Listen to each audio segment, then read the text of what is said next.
Hello, today I'm in Alfa Romeo Stelvio. In this video I'll show you how to enter and manage Quick Menu.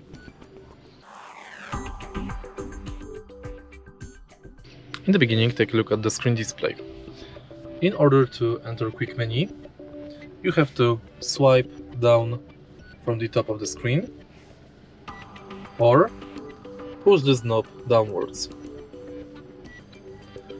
In this quick menu, we can enter settings, radio, Wi-Fi hotspot, and we can add plenty of more settings for ourselves.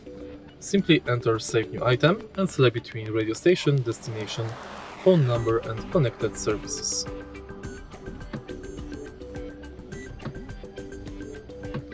And that's basically it. If you find this video helpful, please leave like, comment and subscribe.